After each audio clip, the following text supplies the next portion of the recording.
Diti and Deepa, we can start.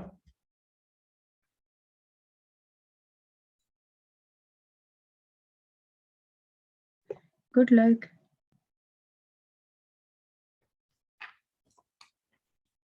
Good afternoon, District 105, and welcome to this sunny Sunday. I would say for all of us, all of us could have done so many other things on a Sunday afternoon, but decided not to snooze, but to learn and develop ourselves. With the contest in the air, like I say, and what better way to prepare ourselves of how to manage contests on a club level, on an area level, on a district level, and also on a division level. So a round of applause for all of you who are present here today for coming out on a Sunday afternoon, and good evening, good morning, whichever part of the world that you are connecting on the District 105 Toastmaster today's session for the contest management. On behalf of the district trio and the entire distinguished members and Toastmasters, wonderful to have all of you present here today. Before we begin, we have some ground rules to follow. To start with, why don't you all of us write our names properly, then with an underscore sign and the club that you represent today. So if you can write your name, underscore the club that you belong to, so that we can quickly understand who all are present today. You can leave your mics mute so that you can hear the trainer speak rather than most of us speak and create a commotion. So keep your mics off, but we want to see your lovely and beautiful faces. So keep your videos on. I request everybody to keep your videos on. It's an interactive training session today. Make sure all your videos are on. We want to see all your beautiful faces, shining, smiling faces. Please try and keep your videos on. I love to have a big picture after the end of the session so that we know you are all present. Keep your videos on. Kindly write the name underscore followed by the Toastmaster club you belong to. Great. Also, make sure that your mobiles are switched off. If possible, try to keep them away for 2 hours. It'll be wonderful so that you're focused on the contest management training rather than focusing on all the WhatsApp and the unrequired messages. If there is an emergency, please make sure you stand off the training and then pick up that call if required. If not, try to give your mobile phones a break for 2 hours because you're going to learn something beautiful from all the trainers today. They have spent 2 weeks preparing for this session. So as a sign of gratitude to all the trainers, make sure you respect by giving them that full attention. Thirdly, make sure we don't talk about the taboo topic that Toastmasters International talks about. If you require to anytime ask a question or anything, make sure it is not political. It does not talk about anything to do with sex or religion. Please ensure that.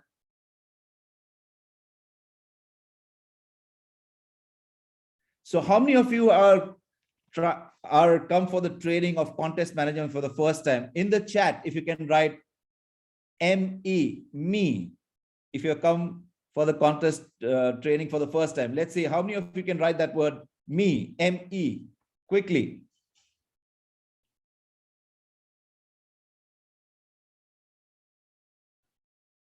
Okay, great.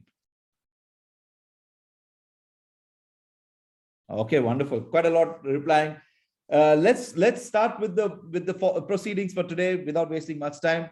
We'll go through the district mission since we are on a district training program. The district mission is so wonderful. We build new clubs and support all clubs in achieving excellence. And welcome once again to everyone today. Make sure your videos are on, your smile is on, and your learning is on. What better person to introduce today? I have to fill in a great shoe to welcome her today. She is the pillar and the force behind the PQD. And she has been also in the past District 105 CGD in 21-22. She's also been the PRM for 2021 year. She's been an area director and an IT specialist. And what better way? She is also the PQD for us and for all of us. Let's put our hands together and welcome DTM Deepa Surendran today to address us. Thank you Toastmaster Initio for this warm welcome. And my dear fellow Toastmasters in District 105, District team, Division Directors, Area Directors, past leaders, mentors, a very happy afternoon to all of you. And it is always told that failing to plan is planning to fail. And we all face that if we fail to plan. So this is the time we all are getting prepared how best we can plan for our contest and how many levels of contest we are going to face in the next 2-3 months time. Club level, area level, division level, and then DTAC. So if we have a consolidated, comprehensive understanding about contest management, it will be really nice, isn't it? That is the reason our program quality team has suggested they have come up with this particular event, and this event will be led by all our division directors. All the division directors, they have a very good brainstorming session on the rule book and the best practices, and they came up with the best practices for us to follow this year. So let's listen to them, let's learn from them. And without much delay, let me invite our MC of the day, the lady who is in charge, and she's none other than our pretty, gorgeous, bubbly Toastmaster Elna. She was Assistant Division Director of Division L, the biggest division last year, and she agreed to serve at the District Program Quality team this year. Let's put our hands together to welcome our brilliant Elna as our Master of Ceremonies today. Elna, over to you. Thank you so much, DTM Deepa Surendran, for that wonderful introduction. I would say it's always a pleasure to be in your team. Good afternoon and welcome you all to the contest management training session conducted by the District 105 PQDP with the support of our wonderful division directors. Ted Williams, a famous American baseball player, once said, "Just keep going. Everybody gets better if they keep at it." Contest management is a skill we get to see every Toastmaster achieve once he or she is a club officer and takes up the possibility to conduct the contest. But lately, due to the pandemic and the intervention of technology, the area of expertise and learnings which we learned from a contest management is numerous. In today's session, the district team is proud and grateful to have an amazing set of trainers who are going to share their expertise and best practices which they have achieved over the tenure of experience in the fraternity. Our session comprises of 7 different segments in which we would cover the different aspects of a contest to achieve a glitch-free contest, followed by a Q&A session with the panel discussion for answering the queries and the contest requirements. Trainers, kindly note our timer for the day is Distinguished Toastmaster Anuradha Kamath, and our Zoom master for the day is Toastmaster Anwar Salim. Now, every contest is special, but what is special is the contest planning. Our first trainer for the day is taking us through the initial steps taken while planning for a club, area, or a division contest. A Toastmaster who has aced the Zoom master role has conducted and supported clubs, areas, and divisions to conduct a quality contest. The Division Director of the Year 2021-2022. Ladies and gentlemen, please put your hands together and let's welcome Distinguished Toastmaster Sharon Kurvilla to speak on contest organizing. Toastmaster Sharon Kurvilla, over to you. Thank you so much, Toastmaster Elna. I hope I'm audible. And thank you so much for those kind and lovely words. Love you too. Now, let me just share my screen. If you can just tell me if you're able to see it. Yes, thank you so much. A very good afternoon to one and all. I'm so thrilled and excited to be back on the screen. Now, first of all, let me start by congratulating the program quality team led by the eminent DTM Deepa for actually conceptualizing such a training and conducting it in a very wonderful manner. Now, as you all know, this is the need of the hour. Just like FIFA fever is on, in Toastmasters, the contest fever is on. The clubs are all conducting education sessions. The areas are conducting a lot of, enhancing programs. So it's time for us to make sure people know how to organize. Now, the contest is all about the contestants, but you have to make sure there is a glitch-free contest for the contestants to do very well. Now, when they take up the position of the president or the VP education, they're all in that the thought looms around them. Oh, how will I do this? They are all fretted by the thought that this is a huge, overwhelming task. We are here to tell you the good news. It is not. I'm telling you from my experience where I have organized myself at least a dozen contests, club, area, division. So I'm telling you, if you plan well in advance, and if you have a team to support you, this is going to be the most rewarding experiences in your Toastmasters journey. And you're sure that you're going to learn lots and lots. Now, let's not waste any more time. Today, I'll be speaking more from the perspective of a club contest, and we'll touch upon the area and the division whenever it is applicable. So we will be, for the contest organizing, we will be discussing on the 2 W's and the H. That is the who, the when, and the big how. Let's dive right into the who. Who is the person who's going to be in charge of all this work? That's what we will be thinking. Okay, now let's talk from the perspective of a club. As you all know, area and the division, it's quite clear. The division director or the area director takes the lead. Now in a club, when it comes to a club, usually the VP education is given this responsibility with the strong support of the president and the ExCom, I would say.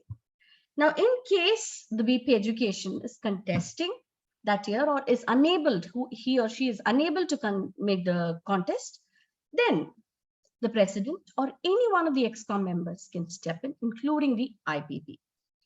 Or we can also reach out to any senior members or the mentors to be in charge of the contest. Now, there's been a practice that's going around in the clubs, in the areas and the divisions especially, that people convert this into a DTM project. Now, let me just slightly tell you something about the DTM project.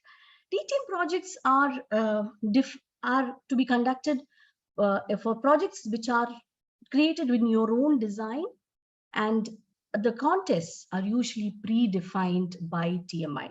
So this is not something that it has to be taken as a DTM project, but if a person who is not an area director or a division director or at the club level, if someone wants to use this as a project for level 4 and level 5, yes, that is possible. And they're always welcome. Now, it's not something that you have to do alone so that you will get over. I'm sure one person cannot do it all alone. So that is why reach out to your club members, create a team, especially your VPPR, for somebody to help you with all the technical aspects, and even a senior member in your club so that they will help you out with the chief judge, judges, or even the role players for that matter. So this is something that, and you can create a committee and you call it the education committee, the logistics committee, and you can have chairs, and that will give them a good feeling. And you will have, by the end of the contest, you would have created one whole new team altogether. So that's the whole idea about it. So, and by then they will also have an experience to do it in the next year. So who is in charge is the first thing that we have to find out. Now comes the when. Now, when do you have the contest? The big day. When do we have this contest? Now, certain factors have to be taken into consideration when you when you can decide on the dates of your club contest or your area contest and division. So one first factor that you have to keep in mind is when you're going to have the next level contest. For a club, it's the area contest. For the area, you have to check when is the division contest planned, and for the division, the DTAC as well. So this is to make sure your winners get at least 2 to 3 weeks for preparing for the next level. Now, another factor that you can keep in mind is the date of the other club contest in your area. This will ensure that there are no clashes, and it's easier for you to get role players inside the area itself. And your area director and the division director can easily attend your contests. Isn't it interesting? Now, yet another question that you have, something that you have to decide when you are thinking about the when, is whether to have it all on one day or split it into two days. Now, since it's a club contest, there'll be a lot of contestants because we are encouraging each and every one to take part in it. So then there will be a lot of people to take part, and the contest might go on for a long time. Then you can always split it into two, because that way it will not become a big dragging experience for everybody involved. Now, this is what when is all about. Now comes the big how. Now, I know this is the looming question in front of all the VP educations and the presidents who have joined in. I've seen a lot of people are new in this. Now, I'm trying to tell you something that has always worked for me, and that is planning. As DTM Deepa rightly said, failing to plan is planning to fail. So take out your books, your whatever papers, and start planning. What all do you need? This is your time to start planning. Now or never. That is what's the question. That is the thing that is in front of us. Now let's start planning. Now, how do you go about planning? What is the first thing that you have to plan? Now, definitely, we have taken a decision on when to have the time, date and time. Once you do that, make the big announcement. The first announcement goes to the club members. Obviously, you're requesting all the interests from the potential contestants in your club. So that is the announcement that you're going to make, and then come up with the help of your VPPR or someone else, you can come up with a save the date poster so that everyone puts it on the calendar, including your area director, your DD, and all the other dignitaries whom you want to call. And it also helps us while you're inviting the role players for that particular contest. So this is our very first step. Then comes deciding on the role players. This is a very tricky one. Now, if you ask me, there are a lot of role players. Which one to crack first? I would say, from my experience, definitely CJ, the chief judge.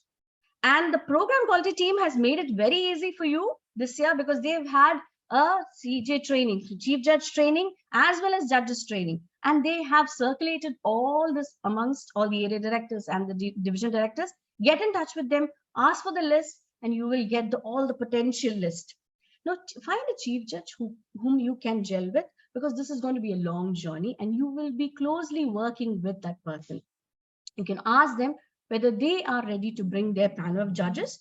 If not, you can actually start calling judges. Now, there again, be careful of the whether you have to be very impartial while looking for the judges, as well as confidentiality. There's a matter of all these two matters have to be kept in mind while doing this process. And the same goes for the tally counters. Now, then comes the most vital role, especially since we are having online contests this year as well. There goes yet another vital role, which is Zoom Master. Now, I know there's a dearth of Zoom Masters in our district. In every club, you can't expect people to be there. So if you have people who are ready to learn, reach out to one of the seasoned Zoom Masters, ask them to train. Now, this goes with all the other role players as well, because this is our opportunity to train our members for all these possible roles. So Zoom Master can make or break a contest. So make sure that you have them well trained well in advance. Ask them to attend a couple of contests so they know what they have to do. Now comes the contest chairs. Now the trainers who are coming after me, will all be touching upon all these in detail, all these role players in detail. I'm just mentioning one or two factors that I feel as a contest organizer you have to keep in mind while deciding these role players. Now for the contest chairs, you have to again decide whether you want to have 4 contest chairs or you just want to give 2 and give them 2 segments each. It's all up to you and according to the time allotted. But one thing that I would like to mention is give opportunity to new talents. I know it is difficult. They might make mistakes, but no, let's give opportunity to new talents. Give them training and help them. Then there will be very less room for making mistakes. I'm sure they do it very well. That is, as a leader, this is what we have to do, make sure that we are doing. So give opportunities to new talents and train them. Again, Sergeant at Arms, make sure some seasoned Toastmasters are there who are able to control, open the meeting as well as control them in the contestants in the breakout room.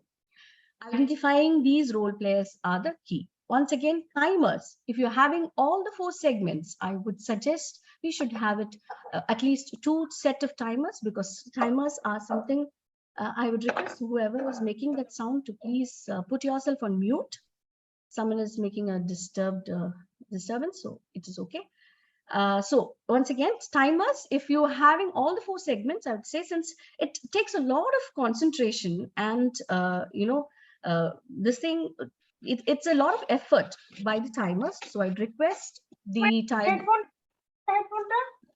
Yeah, please, can you, Momita, can you please mute yourself? Yes, thank you so much. And the timers, to have 2 sets of timers, because that way they'll have the concentration level more. And then comes the master of ceremony. Now, in most of the cases, people are very excited about the, identifying the master of ceremony. But I would say all the others are the official roles. Master of ceremony is not an official role in contest, in the contest management, the contest, club contest and all. But they are the people who will bring in that energy. They'll keep the audience engaged. So find a person who is more energetic and cheerful at the same time, who can keep the audience engaged throughout, their attention, grab their attention and things like that. But, and then once you have identified that person, speak to that person and come up with a theme, not the complicated theme. Keep it simple, because our focus is on the contestants and not on the theme, not on anything else, not on any other keynote speeches or any other entertainment. Our focus is on the contestants. So keep the theme very simple and tell the MC also to play according to the time. Now comes the mystery speaker. This is a very, very important role that we have to decide.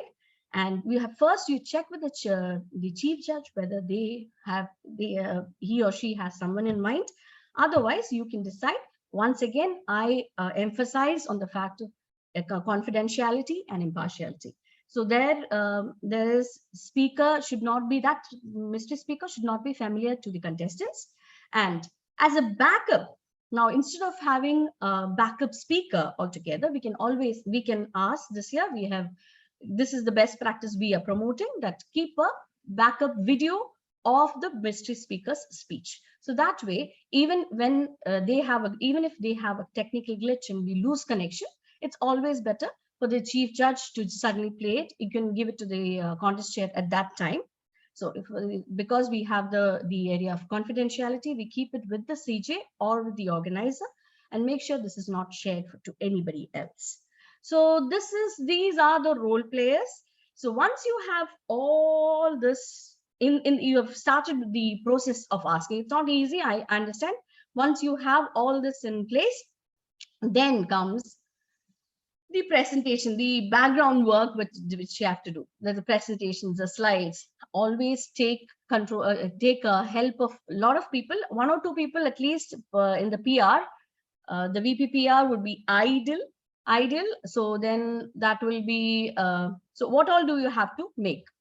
First, according to the theme, something similar with the virtual background. Once again, I would say something simple, and so that it's not very distracting for the contestants and others. So make the virtual background for the role players and the attendees. If you want, you can customize it for the role players. Also, if you want, you can make a virtual background for the timers to say timer 1, timer 2. And then there is the welcome deck. That is the presentation which is going to be played at the beginning of the contest and in between the contest. So that will include the agenda, the house rules, then the role players, pictures, etc.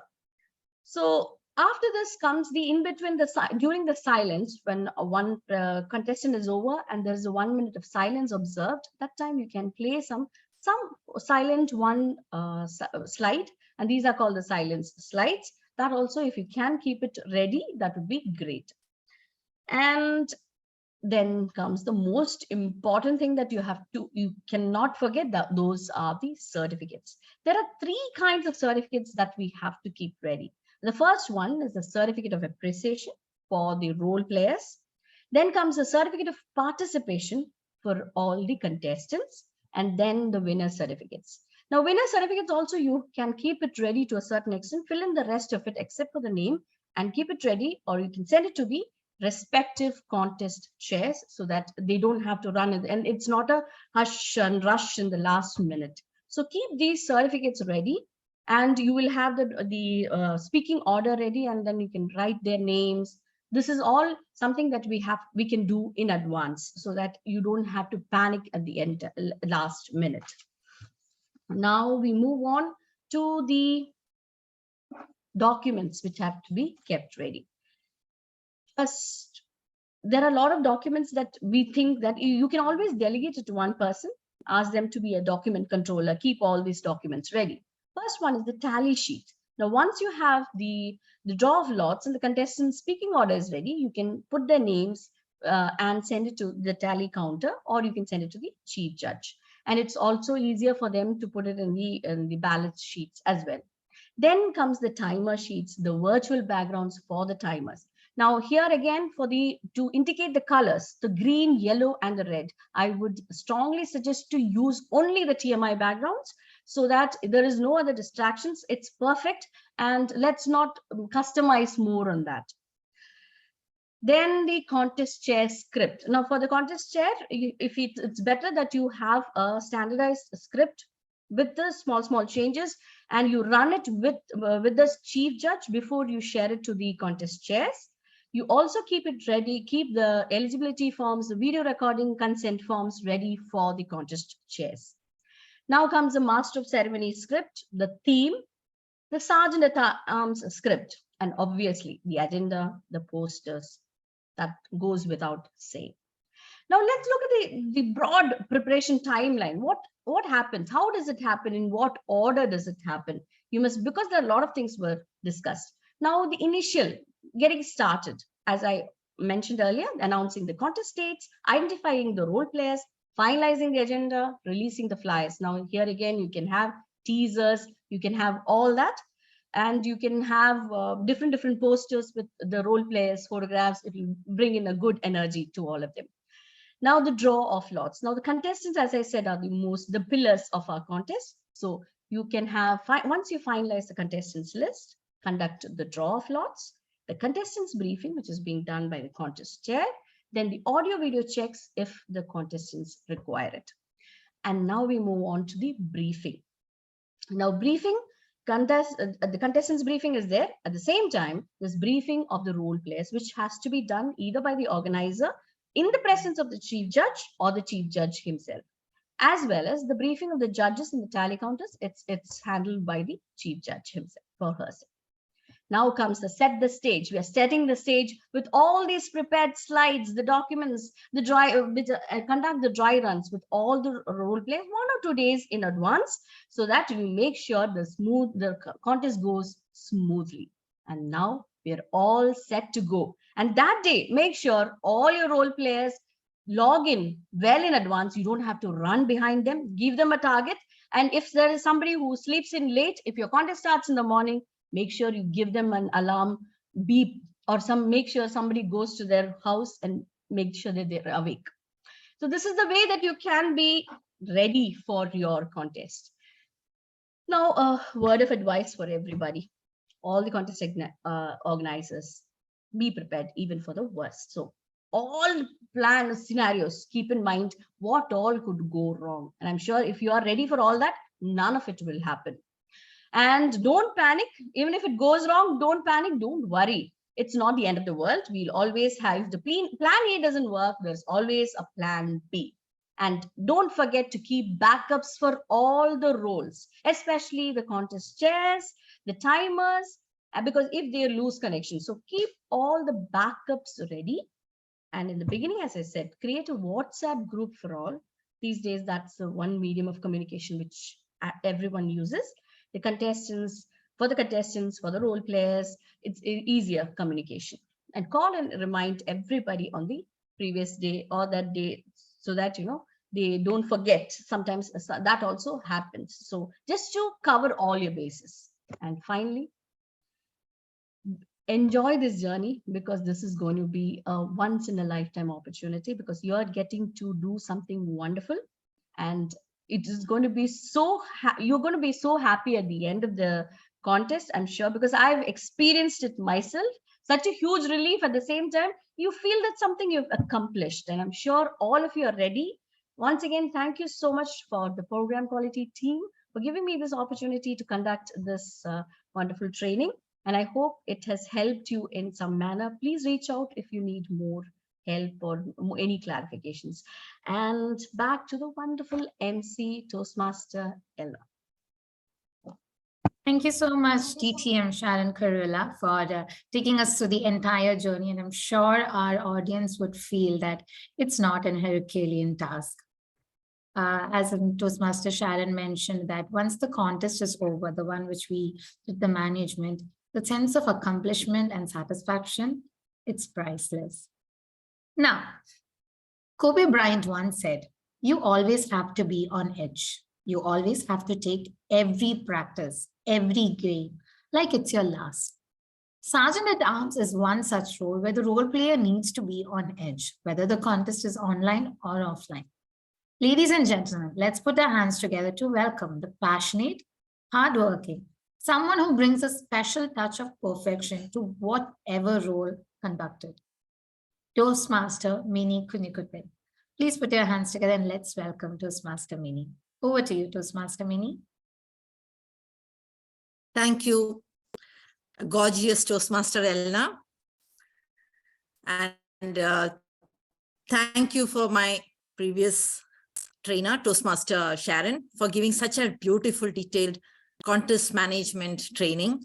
I'm sure now everybody's geared up and you know what you have to do, when you have to do. So let's begin. The first role in a contest is the welcomes message by the Sergeant at Arms. So let's see what a Sergeant at Arms has to do.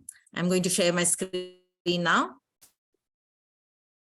I hope the screen is visible.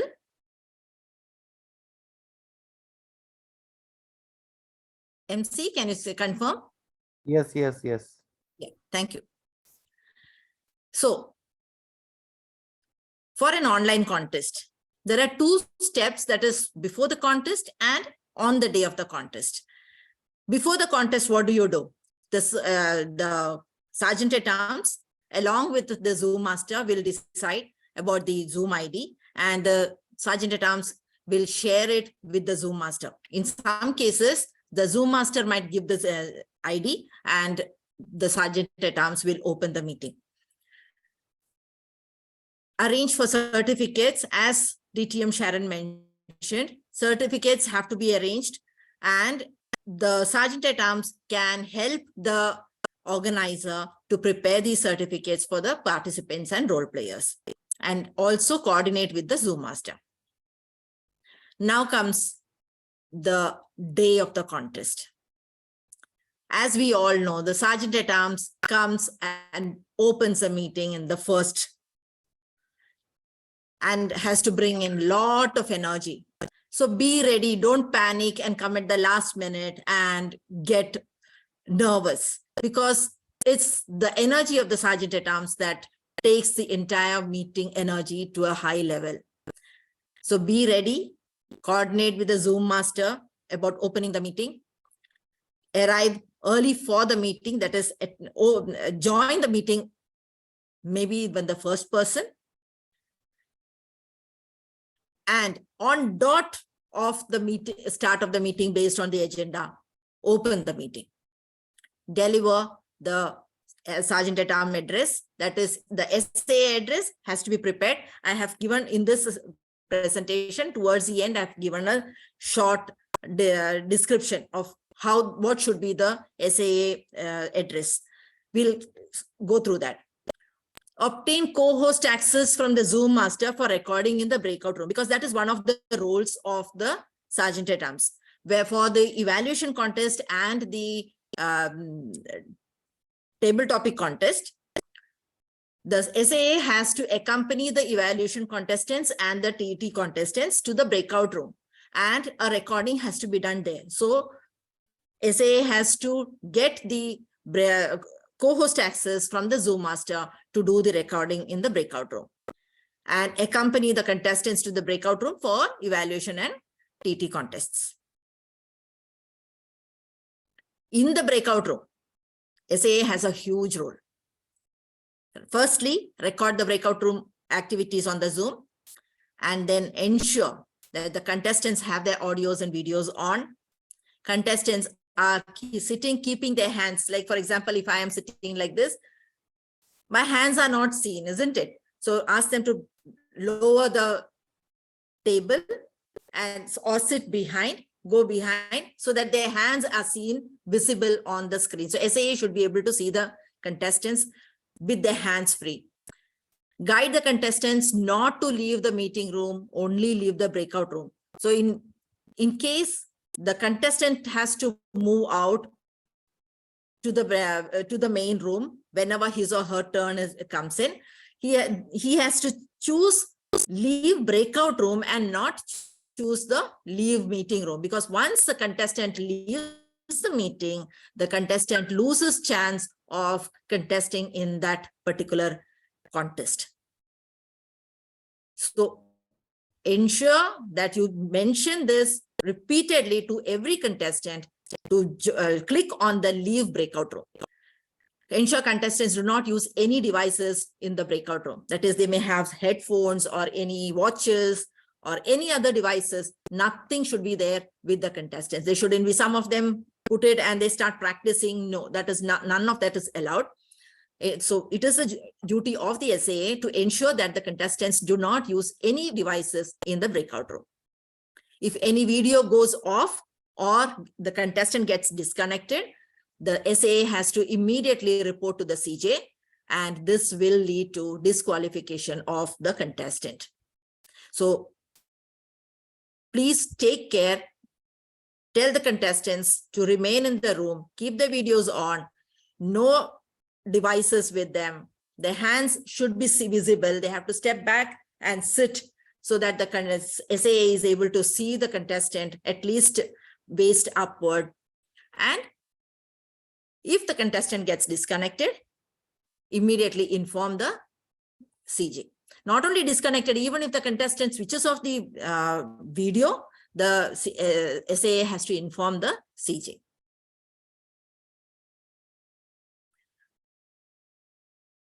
The contestant audios and videos have to be on. Contestants are sitting with their, ensure, as I mentioned, ensure that their hands are visible in the video. Guide the contestants not to leave the meeting room. I think I have come back here. Now this is the SAA script. So if you see here, welcome to whichever speech it is. It may be the club contest, it may be the area contest or the division contest, whichever it is. Welcome to whichever script, whichever annual contest, 22, 23. Then remind yourself of the Toastmaster mission. Then for the smooth conduct of the contest, mention all the ground rules. No mobiles, no, switch off your mobiles, switch off your audio here.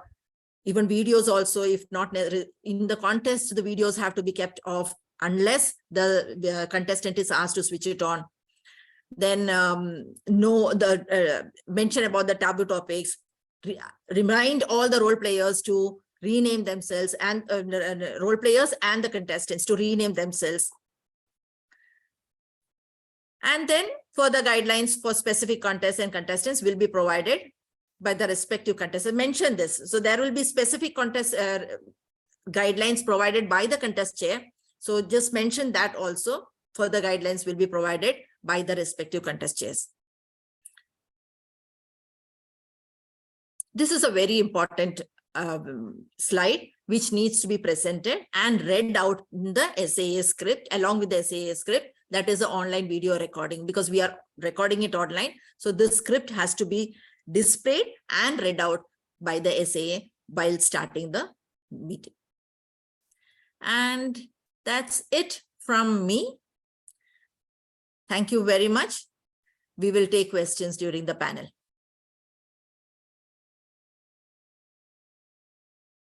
Over to you, Toastmaster Elna. Thank you so much, Toastmaster Mini, for taking us through those valuable results. Now, conducting a contest without a venue was beyond our thoughts. But one thing the pandemic gave us was the role of a Zoom master. A perfect, well-versed Zoom master is all that we need to have a glitch-free, smooth contest. Ladies and gentlemen, let's put our hands together and welcome Toastmaster Abdul Rauf, who would be training us on the Zoom master roles. Over to you, Toastmaster Abdul Rauf. Thank you so much, Toastmaster Elna. Good evening, dear leaders and fellow Toastmasters. Welcome to the contest training session for the Zoom Master area. As DTM Sharon highlighted, Zoom Master can make or break the contest. It's a very true fact. A Zoom Master is the person who is giving the technical support from the back end. If the Zoom Master is very experienced and he is doing carefully everything, then no one from audience will know there is a Zoom Master. So that's how the contest will move seamlessly. Now, how can we achieve this task? I hope my screen is visible. Yes. Okay. So let's begin with the end in mind. On the day of contest, what are all the activities a Zoom master or the team consists of few Zoom masters are carrying out? Before the contest, in coordination with Surgeon at Arms, we supposed to open the meeting early, at least 30 minutes or 45 minutes early, in order to check certain things. That first of all, we need to ensure all the teams members of the Zoom masters are available, so that if anybody is missing out, we can go for the backup plan as well. The final checks, such as the files we have received, whether it is displaying on the screen, whether we are able to share the videos, any audio content is there, as well as the audio video check with the role players. All this can be performed before the actual start of the contest part. Verify the files, which are the finals we received from each role player, such as contest chair or a slide master, the master slide file, the updated version. There could be last minute update. So all this can be verified before start of the contest. And need to have a good communication among the team members, can be through a WhatsApp group, along with the Zoom master, chief judge, contest chair, and the timers. So that can be decided prior to the meeting itself.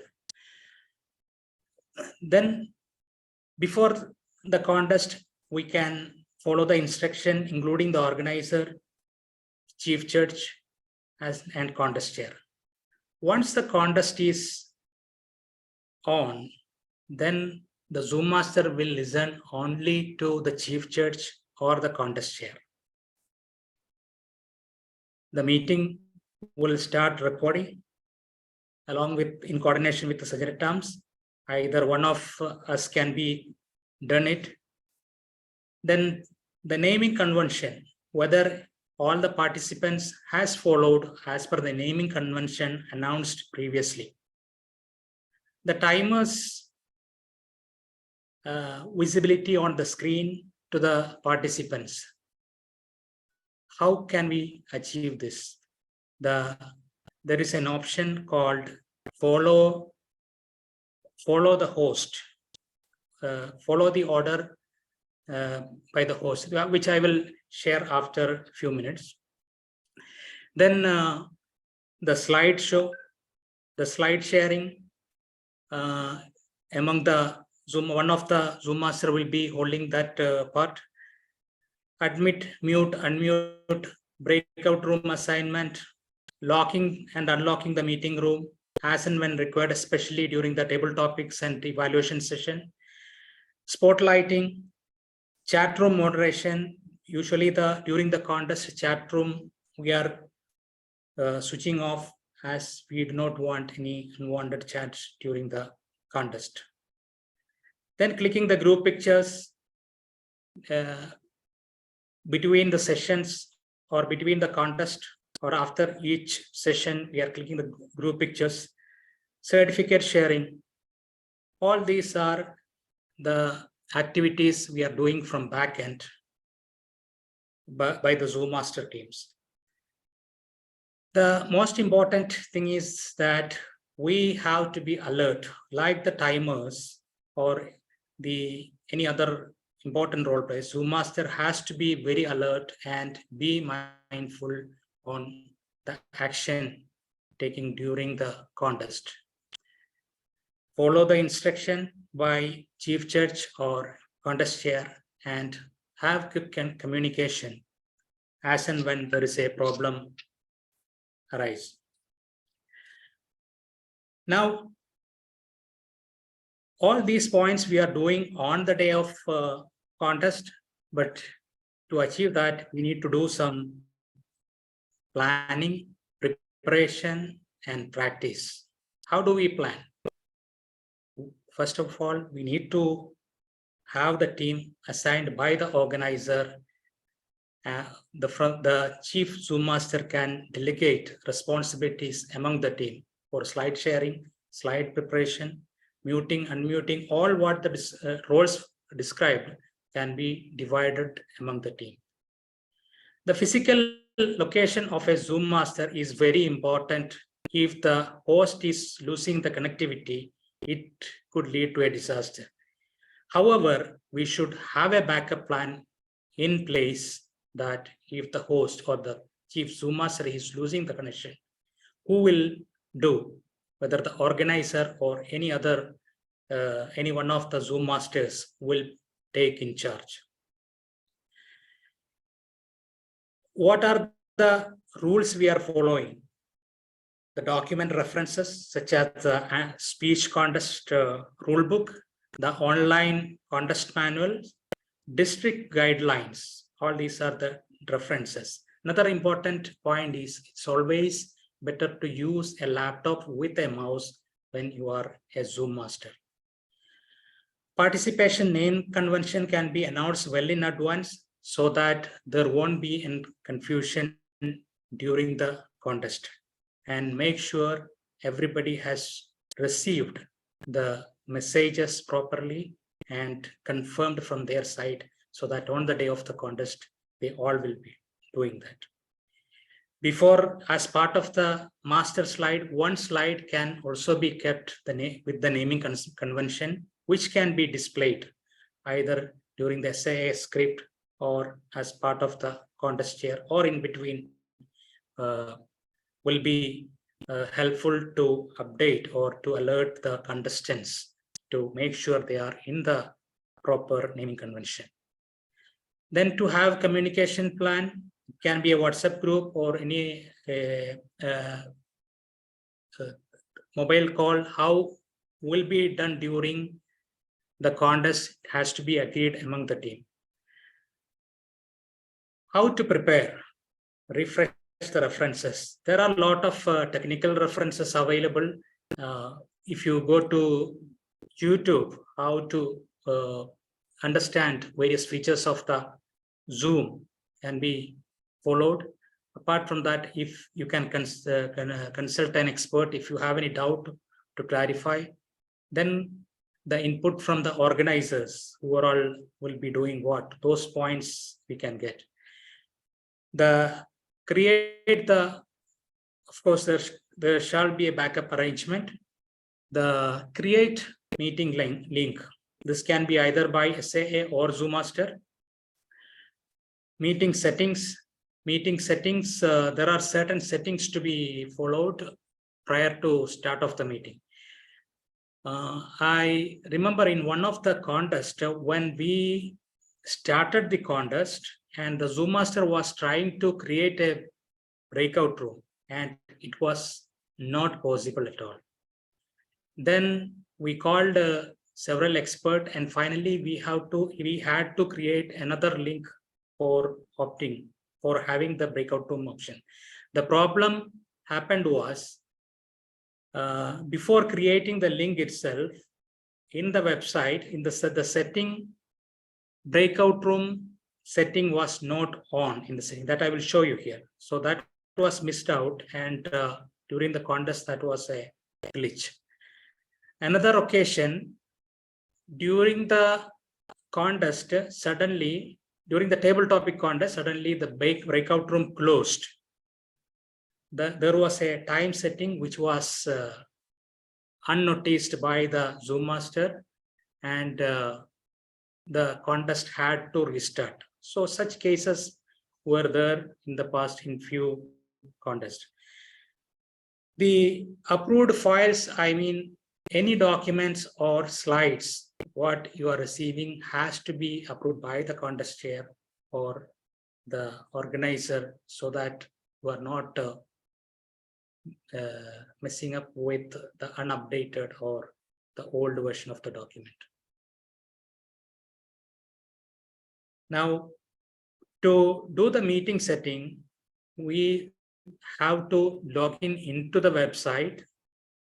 There we can click on the meeting and we have in meeting advanced. If we click, we have the option to update the settings. So here you can see the meeting chat. Here it is on. So during the contest, probably you can keep it off, or this can be done even after start of the meeting as well. While creating the meeting link, there are few settings available even from the application itself. For example, the video of the participants, whether it is to be on while logging in or not. Is there any specific password you want to give? So those things are available. Apart from that, if you see the mute the microphone while entry, this is also one of the options we can set during the meeting room creations. Now in this particular slide, you can see how we can record the meeting. It can be either through to the computer or to the cloud. This can be selected according to the requirement. So how we select the timer to be visible for all the audience? We can go to the grid view of the Zoom, and on the top you can see there is a you can see some boxes are there. While clicking on that, you will find an option, follow host video order. Once you click on that, then the host can click and drag the participant wherever the host want. So the host can click the two timers, keep top on the left. That will help the timer's position in the contest. This is how we create the breakout room. Most of you know. Then once create the breakout room, how to assign. There is an option, if you see the second table, after renaming the breakout rooms,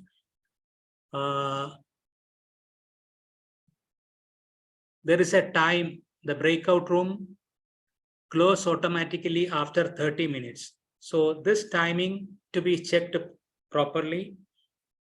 It is better to avoid confusion. If you are keeping 10 minutes or 50, depending on the duration required, we must set properly. Otherwise, there is a chance. It is better not to check. If it is checked, then there is a chance to make the issue.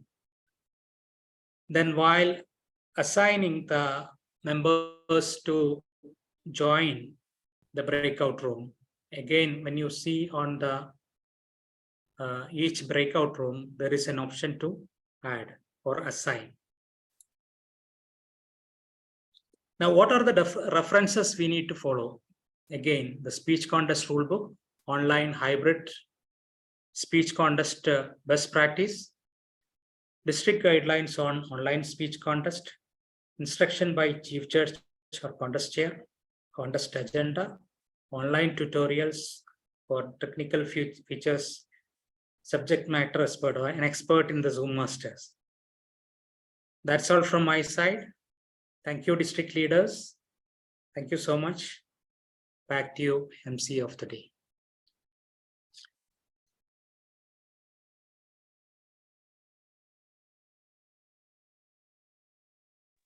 Thank you so much, Toastmaster Abdul Rauf.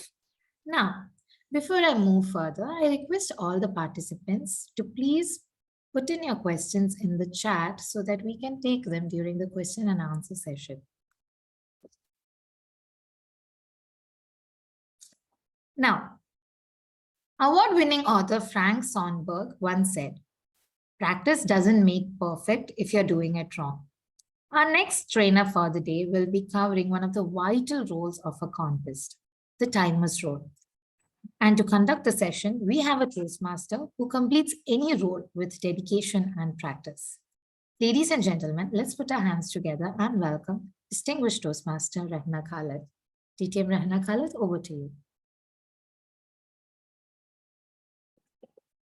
Thank you, Toastmaster Elna. Good evening, all Toastmasters, district dignitaries, my fellow role players. Yes, as Toastmaster Elna mentioned, timer role is one of the crucial roles of a contest. We all know that within seconds or we will lose or we will win that situation. So we have to be very careful about the timer role. Most of the times we are behind the screen, but we are very important. So as you all know, as a general guideline in any contest, there will be basically two timers, timer 1 and timer 2.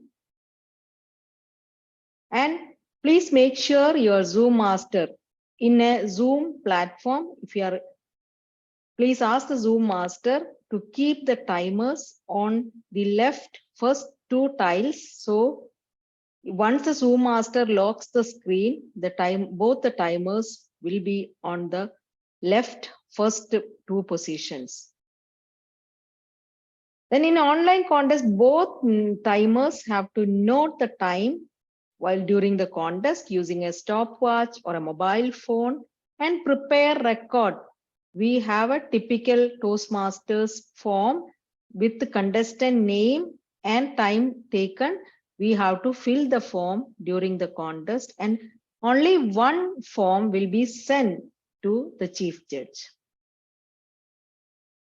Timer 1 will change the Zoom background to green, yellow, red.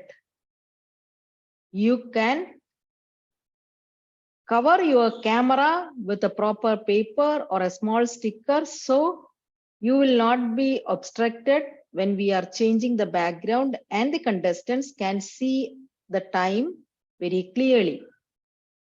In case timer 1 could not change the background. The timer 2 has to change the background after 10 seconds. So even if timer 1 is changing the background, timer 2 be also very alert and see whether the timer 1 background has changed or not. And due to any technical glitch, if both the timer 1 and 2 cannot change the background, the speaker is allowed 30 seconds extra overtime before being disqualified. And this is the rule. We all know that international and humorous minimum time, that green background at 5 minutes, yellow at 6 minutes, and 7 red color, 7 minutes red background. And the minimum time to qualify is 4 minutes 30 seconds and maximum is 7 minutes 30 seconds. Timers should not take any fraction of seconds into consideration as per the rule. And evaluation, 2 minute green, 2 minutes 30 seconds yellow, 3 minute red, minimum 1 minute 30 seconds, maximum 3 minutes 30 seconds. And for table topic, it's 1 minute green, 1 minute 30 seconds yellow, 2 minute red. Minimum time to qualify is 1 minute and maximum is 2 minutes 30 seconds. And important guidelines. When a contestant is introduced, the contestant has to proceed with the speaking immediately, the position, and start speaking.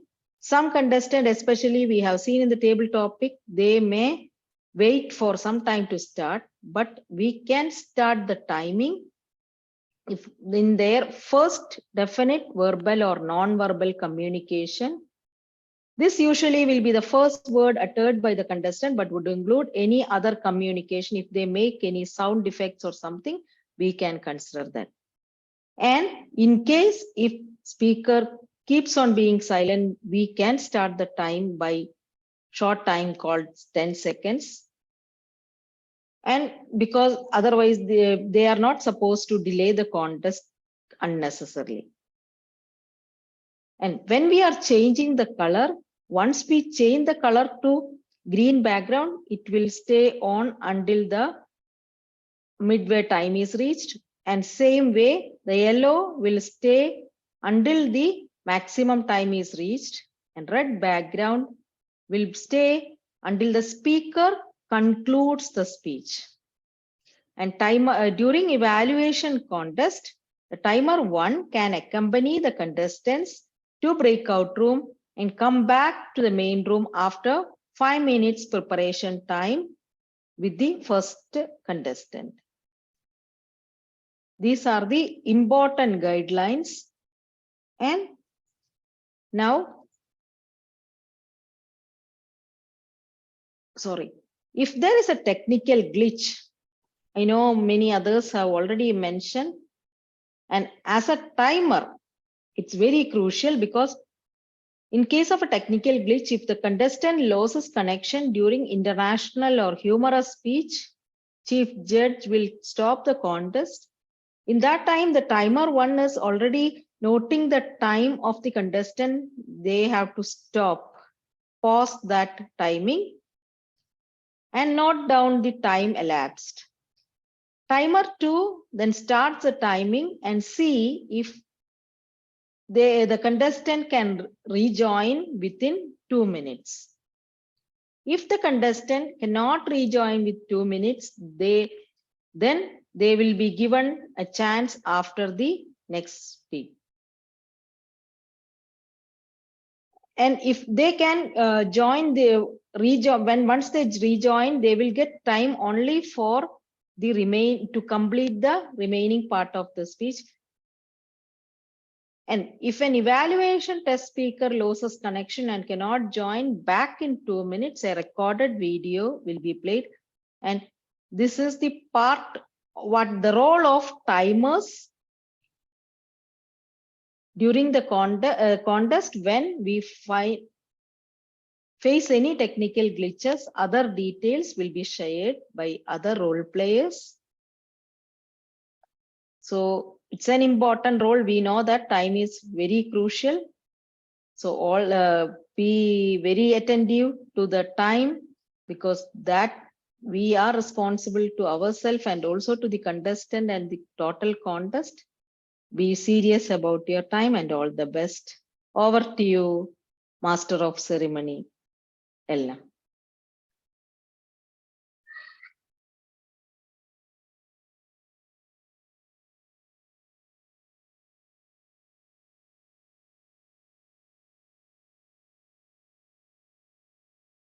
Thank you so much, Toastmaster Anna.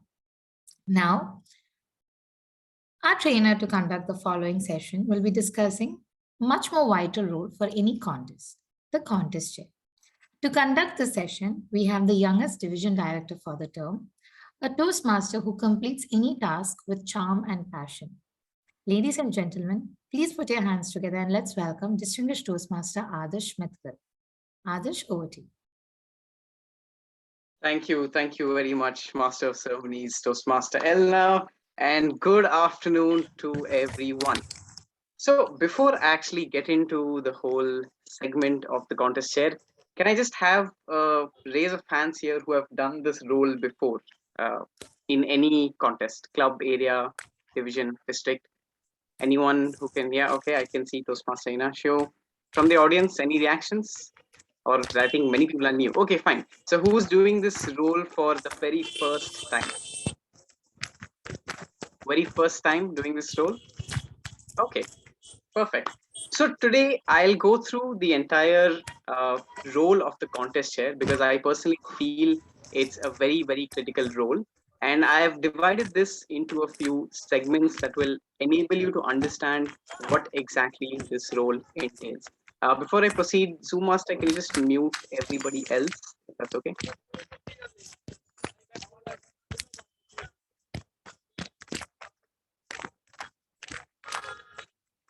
Yeah, can everyone else be muted?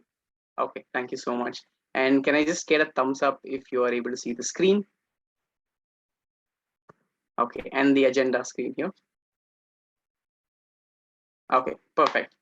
No, wait, let me just chop and share it again. Okay, so today I've broken it down basically into the 4 segments. One is what happens before the contest. Second is during the contest, what you do. Then post the contest as well, and a small segment on expecting the unexpected. So now before the contest, what happens? You have taken up this role either at the club, area, or the division level, or someone has offered this to you. What do you exactly do and how do you prepare for this role? The first thing I would encourage everyone over here, regardless of the role you take, is to first review the speech contest rulebook. It's extremely critical. Also, being the contest chair, you are actually pretty much the face of all the role players because you're there in the middle of the action when things are going on. So as someone who is facing the audience, actually, you should know what the rules are. So do review and refer to the latest rule book, which is the 2022-2023 edition. Now, as DTM Sharon had mentioned in her training, as a contest chair, you'd be the one who's coordinating with the contestants in terms of getting their forms for eligibility and originality. So with the contest organizer, collect firstly the list of contestants who are going to take part and ensure that these contestants are eligible to contest for that contest level. Ensuring it is pretty simple, just verifying it again with the organizer and with the club, depending on the criteria for it. Being online contests, we also have something called the video release form. Please ensure that this is also sent to the contestants and you collect it from them before the contest starts. One of the key responsibilities before the contest from your side is to have the contestants briefing, because they need to understand everything before the contest, so they are very, very clear on what's happening on that day and they focus only on what they are supposed to do. Now, ideally, I would suggest to have this briefing a minimum of 48 hours before the contest. You can have it a little earlier as well. I know people who do it probably even a week earlier. More than that is too much, but ideally 48 hours before the contest. And I'll explain a little bit more in detail of what happens during the briefing. Apart from the contestants briefing, now it's very important for you to be briefed as well as a contest chair. Attending your own role players briefing is very important because this makes you understand the expectation that the contest organizer has, as well as the chief judge would be having. If there are any clarifications that you need to get, please do so in that briefing before itself, so that you are extremely clear before conveying your messages to the contestants. Now, I know TTM Shannon again had mentioned following a script. A script is very, very important.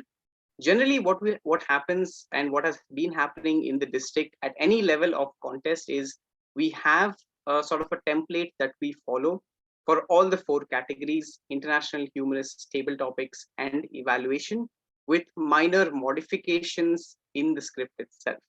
So a copy of this, we'll be sharing that later as well, along with all the other guidelines.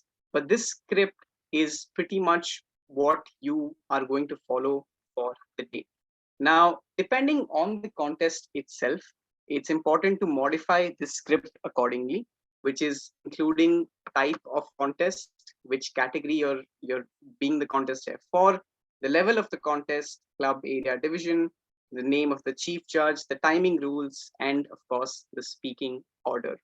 And when you're preparing the script, I would highly recommend to have the speech title for the international and humorous category if you're doing so.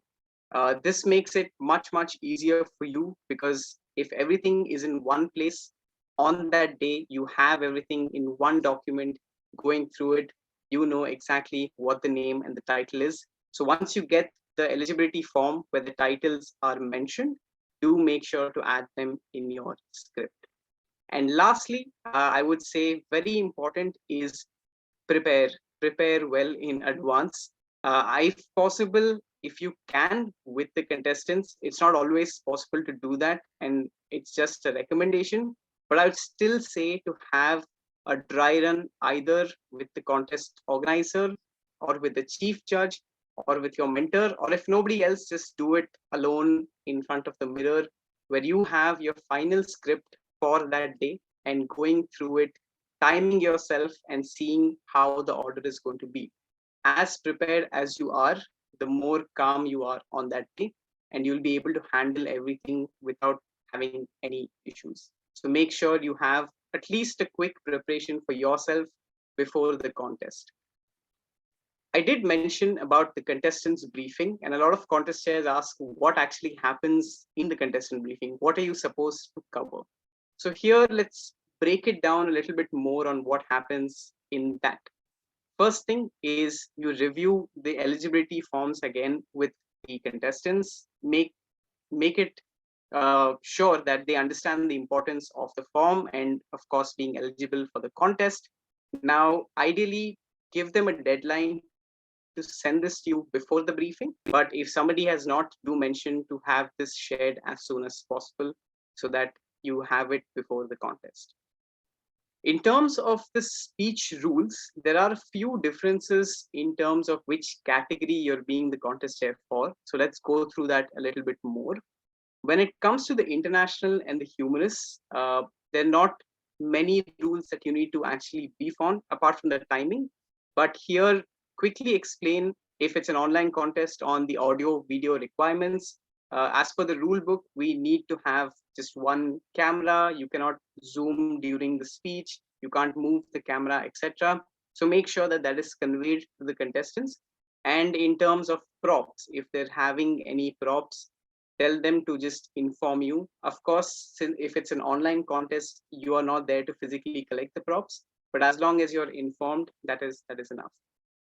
A little bit more where you need to focus on is probably for the table topics and the evaluations when you're explaining the rules. And with respect to the table topics contest, I would say in the briefing, clearly explain about how the flow is going to work, especially with respect to the topic selection and what's going to happen on that day. As per the rule book, the topic is selected by the contest chair, which is you in this case. And how that happens is this is the process we had also followed in the DTAC, was you prepare 3 to 4 topics, you put them in different envelopes which are not numbered. And at the time of the contest, only the first contestant is in the room, everyone else is moved to the breakout room. You shuffle it, showing it to the screen and just picking one envelope. Even you don't know which is the one you have picked. And that is the topic for the day. So explain that clearly in the briefing as well. Also explaining about the breakout rooms and the audio video requirements with table topics. It's very important that their audio and video is on throughout the contest, even if they are in the breakout room, just to ensure that there's no external sort of help that's being given. And also very, very important, there's no use of virtual backgrounds in this particular contest.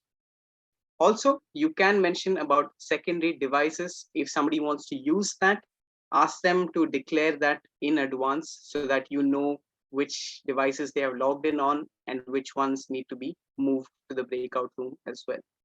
Similar to the table topics contest, the evaluation contest also has a little bit critical rules on audio and video requirements, which you can emphasize on. Again, need to be on throughout the contest, no virtual backgrounds as well. And also you can mention about the secondary devices. Evaluations, we'll have the test speaker at which the contestants can, of course, make their notes, and they'll be given the 5 minutes to actually note down and prepare their notes after being moved to the breakout room. In terms of the timing rules, I won't go into this again. It's the same as what DTM Rena had said, similar to the category of the contest you are being the contest chair for, but mention it in the contestants briefing. I know we know about it, but it's important just to reiterate this because there could be people who are participating also for the first time. So it's important for us to be very clear from our side.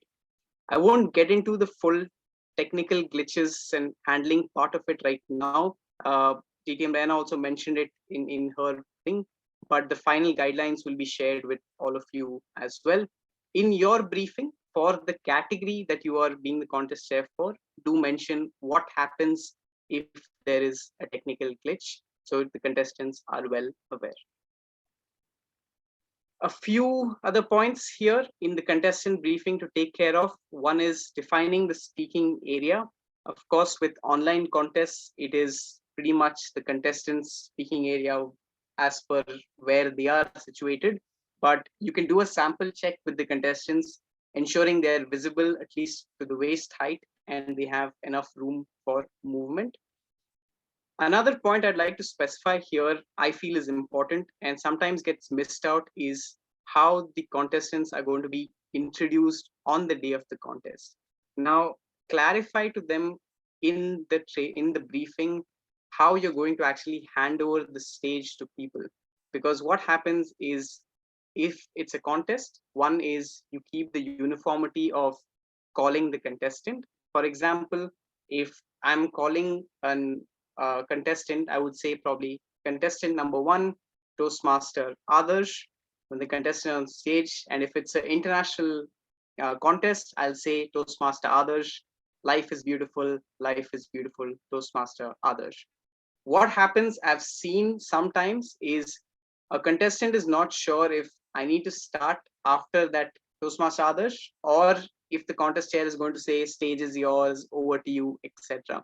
So be very clear in your briefing itself to let them know that as per the category, this is the way I'm going to call you, so that you know your cue on when to start. As a contestant, there are many things going on in somebody's mind. They are nervous, of course. So sometimes they might, start a little early, but just inform them that after I say this is when you can start. For the table topics, as per the rule book, we hand over the stage by saying the name, topic, and name. And as per the rule book for the evaluations, it is the name of the contestant twice. So you can inform this in the briefing so nobody has any issues later on or any confusions later on. The last thing for any briefing, I would say, is having the draw of lots just to get the speaking order. If it's an online contest, or even if you're doing the draw of lots online, you can use a randomizer which is present. A suggestion here would be to avoid adding Toastmaster or DTM even when you're doing the randomizer, because sometimes it messes up with the algorithm of the randomizer itself. And avoid putting any numbers also in the randomizer, that 1 Toastmaster XYZ, 2 Toastmaster something else. So just put the name and that should be enough for you to have the randomizer. And do this preferably in the presence of all the contestants, or at least the representative of the contestants who are present.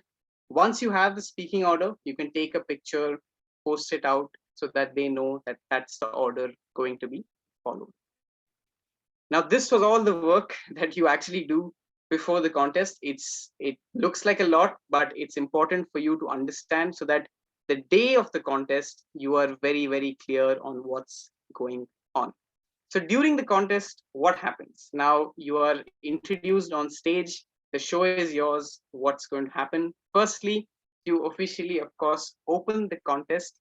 And very important from my side, which I would say is, the show is yours, but you are not the star of this contest.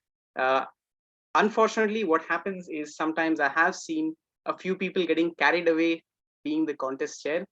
Understand that this contest is important mainly for the contestants, and you are the role player who's being a facilitator in all of this.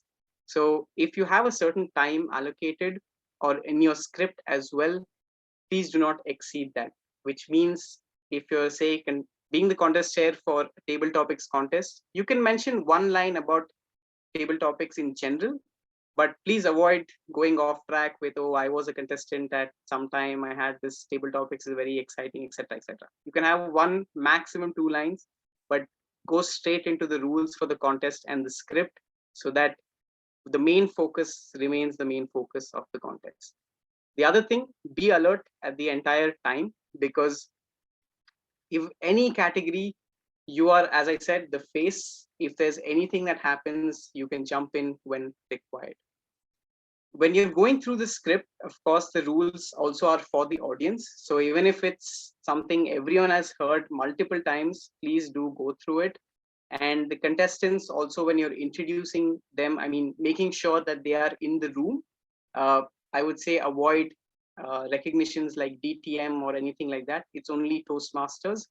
With the benefit of online contests is usually on screen, the slide master will show the list and the speaking order.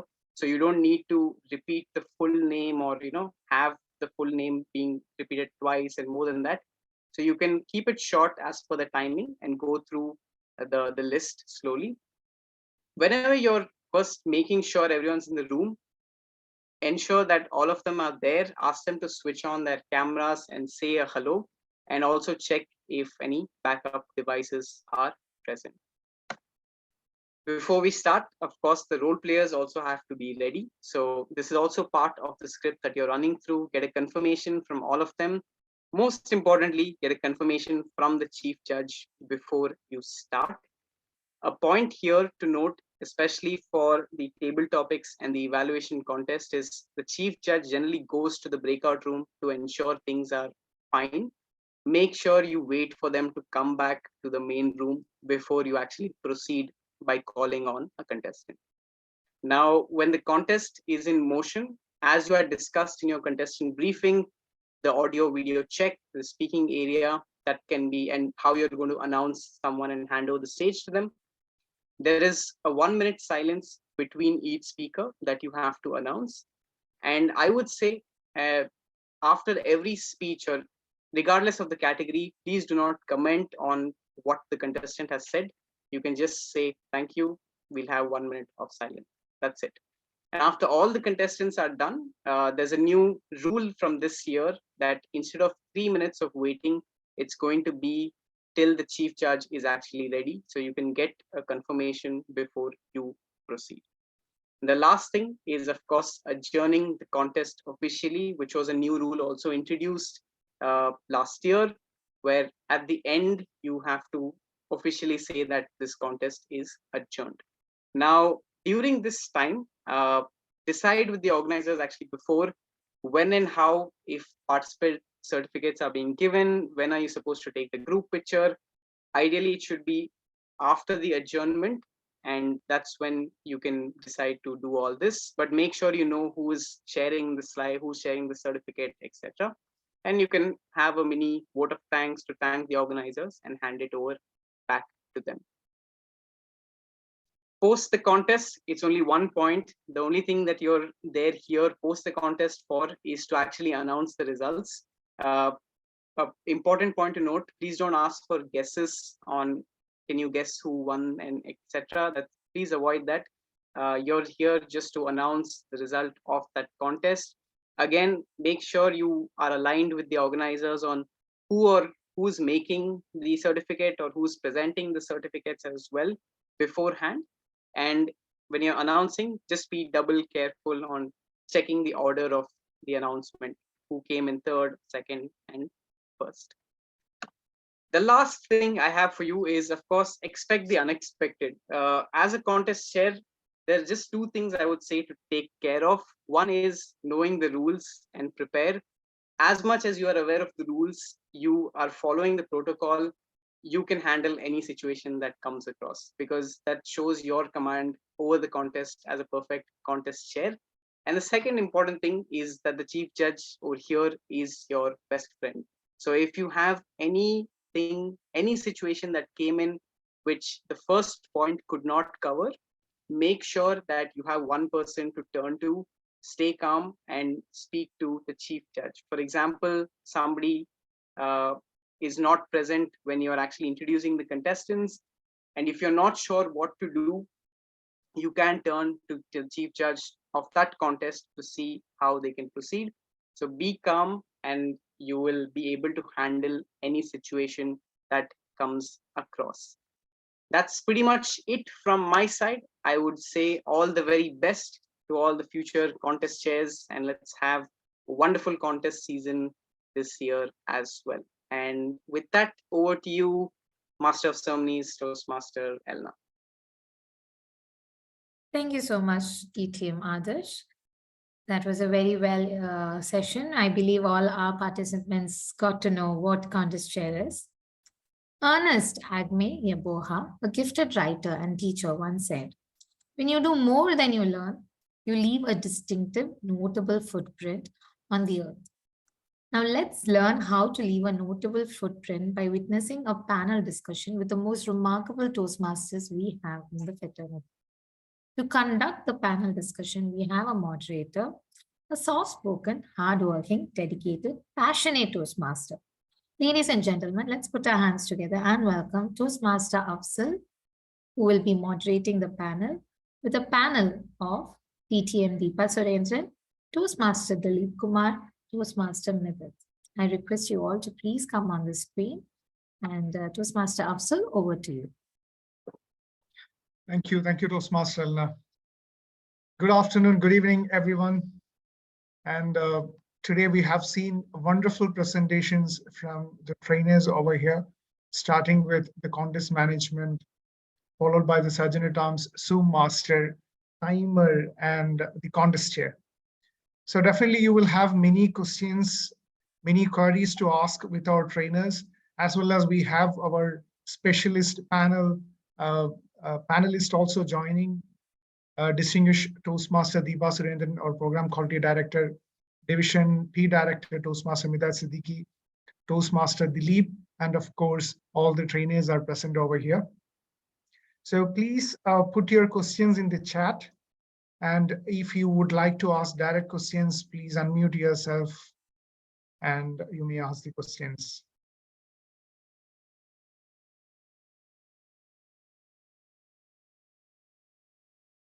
Okay, so we got the first question, and this is from Area 24 Director Toastmaster Prashant.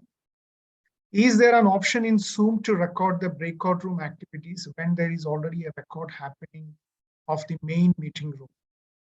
So is there any option in Zoom to record the breakout room? So I would like our Zoom trainer, Toastmaster Abdul Rauf, to attend that, please.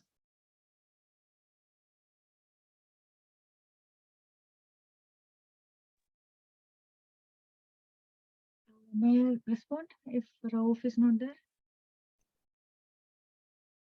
I'm here only. Oh, okay. I have not done that particular activity so far. So It is possible, I'll see and someone else. yeah, it is possible, and the breakout room SA has to record it on the local laptop. And this is very important because if at all anybody switches off the video or audio during that breakout room duration, then we have to have some kind of evidence for the CG to take a decision whether the contestant can be disqualified or not. So I request all of you, please take care. Please assign the co-host rights to SA before they go to the breakout room, and remind them to record it on their laptop. Thank you, Toastmaster Rauf. Thank you, DTM Deepa, for answering that. So basically, it's a sergeant-at-arms responsibility to get the co-host access and record the breakout room in their laptop, their computer. So click the option record in the personal computer. Right. Okay, so we have a question here in the chat. Before What that, should be? DKD, sorry, can we ask the Zoom master to spotlight all the presenters? All the presenters and the panel, please. Sure. Thank you. DKD, please. All right, this is a sort of a generic question. What should be the future course of action the nominated chief judge failed to turn up and do not have a replacement? So the chief judge is not turning up. We need to have a replacement. So that's the scenario. So probably a program quality director, DTM Deepa, would like to answer that question. Who is that SC? Can we have SC on the screen? Any previous experience of who has the question? Maybe, yeah. So I request the person who named SC, would you please open your mic? If you could share that experience, that would be great. Because Toastmasters is a platform and we have our core values. IRSE, integrity, respect, service, and excellence. If a person is not ready to serve others, sticking to the word.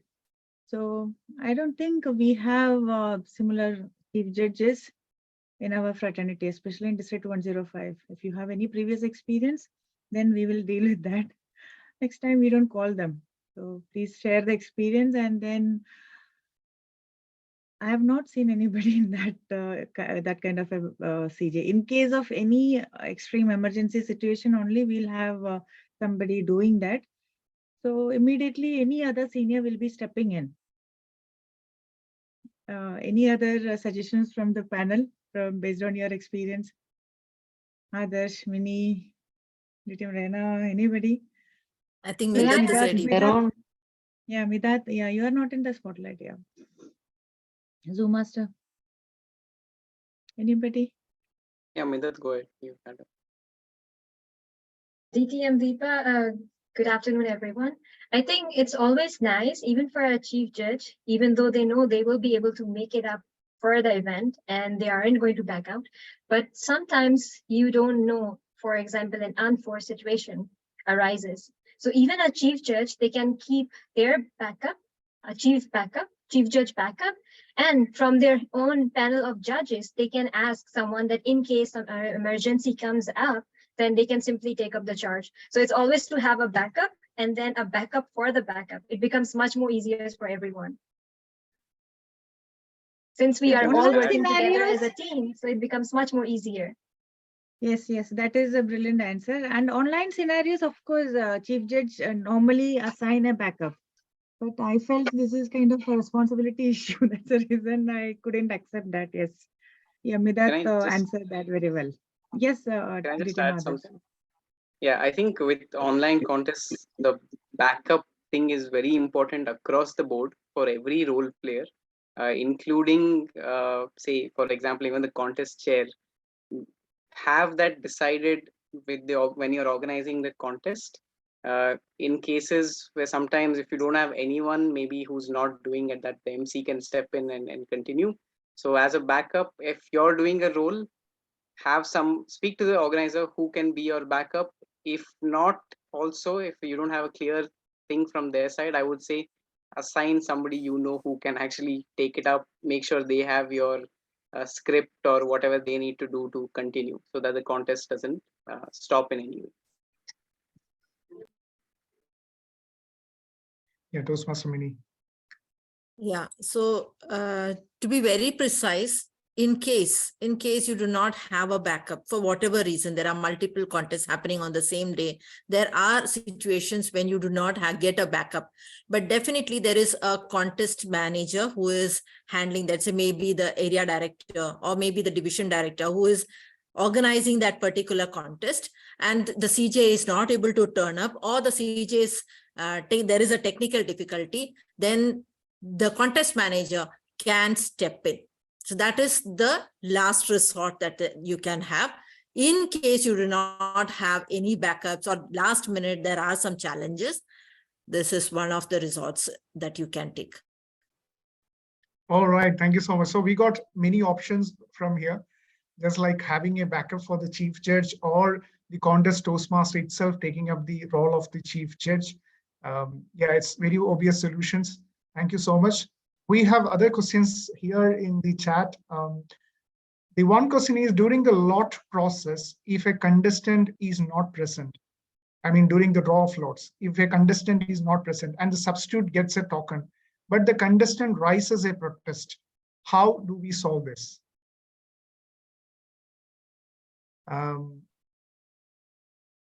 Yes, Toastmaster Dilip. Yes, Afzal. So in this case, the contestant can nominate a representative, and this has to be informed to the CC in advance. If the contest chair is not informing the CC in advance and one person is presenting during the draw float, that is not acceptable. The contestant should inform the CC in advance that I am unable to join so and so time and date. This person will be my backup. So that should be ensured.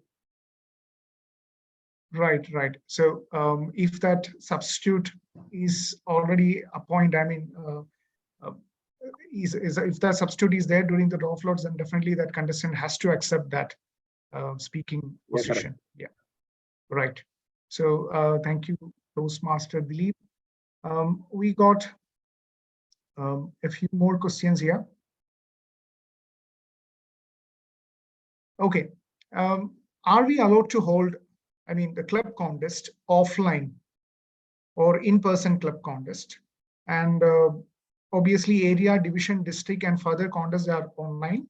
However, whether the clubs are allowed to hold offline or in-person contest. So I would say yes, the clubs are allowed. It is all up to the club to decide whether they have to hold an in-person or an online contest. But however, area, division, and district this year will be having online contest. All right. So I encourage all the audience to put your questions in the chat.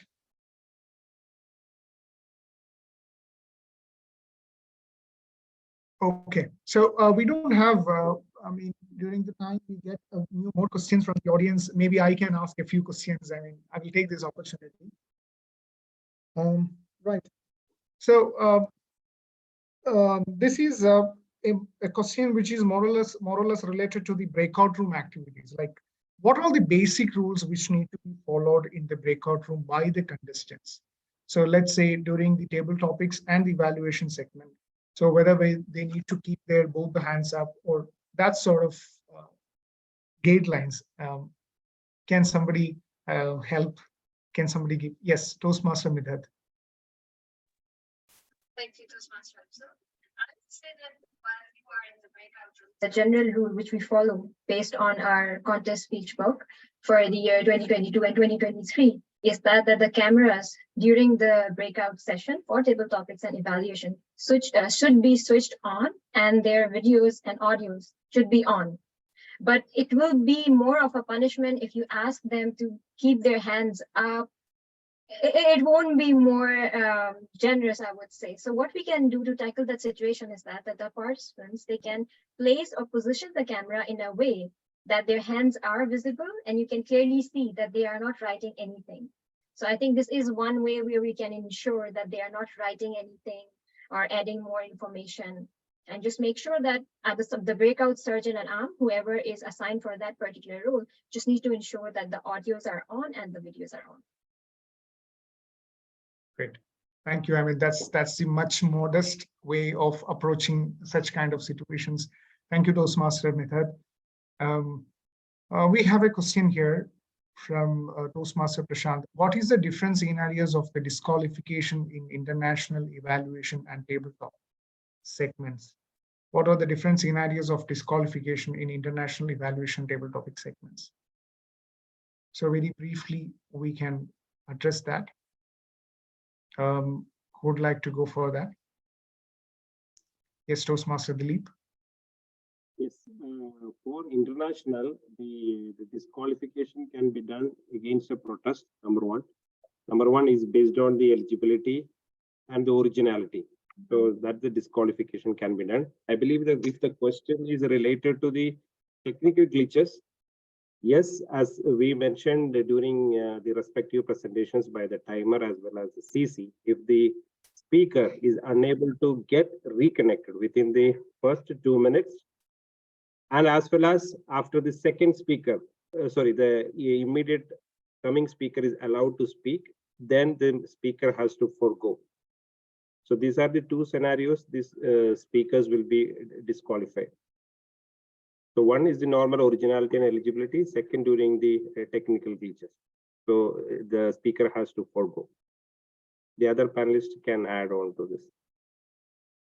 Noted. Maybe I can ask Toastmaster Prashant to be more specific if possible. Like, is there any specific context where he wanted to address? Good evening, Afzal. Good evening, all the panelists. Yeah, the question was more regarding the technical glitches. So because since it's on a Zoom platform, I just wanted to know what are the different technical glitches in terms of time, so that it's easy for everyone to plan accordingly. It's mainly related to the technical glitches. Thank you, Toastmaster Prashant. So it's mainly related to the technical glitches. Toastmaster Mini, would you like to add something like? No, I wanted to mention that time disqualification is the third one, which we are all aware, but I think AD Prashant has already clarified his point. He was specifically asking for technical glitches related disqualification. And Toastmaster Dilip has already clarified it. Thank you. For evaluation and table topics, in whatever point the speaker get disconnected, either prior entering the breakout room, during the breakout room, during the presentation, the speaker has must forego in all the scenarios.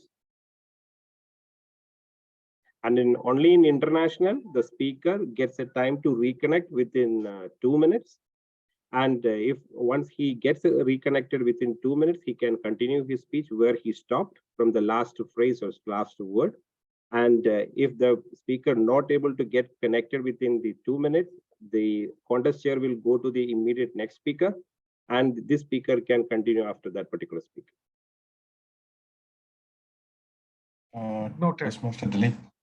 Toastmaster Dilip, can I get in here?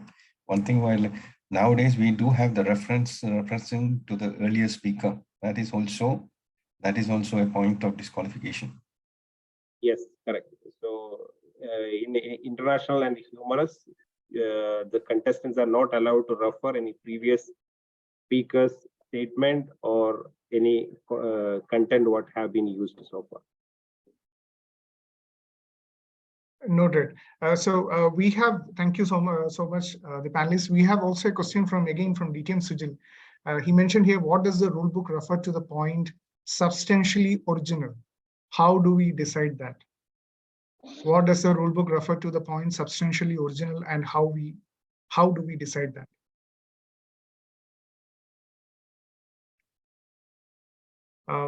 So, DTM Diva.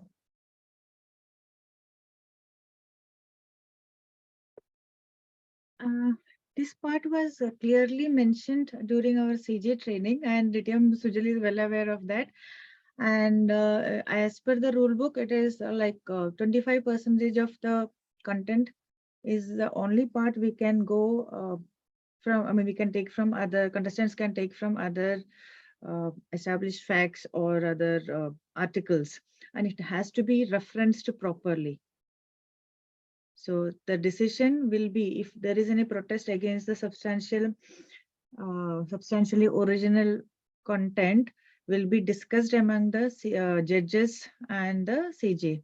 If any protest is there, if it is more than 25%, and even the contestant has the right to come to the CJ. CJ has to call the contestant for a discussion, and then they have to prove. Whoever is protesting, they have to prove if it is more than 25% with the proper evidence. So that is clearly mentioned in the rule book. I'm sure DTM Sujali is asking for others' understanding. Yeah. Oh, yes. Thank you. Thank you so much, DTM Deepa. Another question here from Toastmaster Georgia. Will recorded speeches be allowed this year at contest? Will recorded speeches be allowed this year at contest? Maybe I would say no, there is no recorded speech allowed. However, for the mystery speaker, it is recommended to keep a recorded speech of that mystery speaker. So in the case where the mystery speaker goes offline or having some technical glitch where the mystery speaker cannot come back, then definitely it's a good option to play the recording of the speech, and then let the contestants evaluate based on that speech. Yeah. If I add the recorded speech, the video contest is regularly conducted by Toastmasters International, and that is not for districted clubs, but undistricted. So District 105, we cannot have that option. So Toastmaster Georgia, our area director, must be knowing about this because it's clearly explained in the rule book. Okay, thank you so much. Share the rule book in the chat box now. Sure. We got another question from Toastmaster An. If a table topics or evaluation speaker is brought into the main room by mistake by the Zoom master while the other speaker is speaking, will the entire contest be repeated?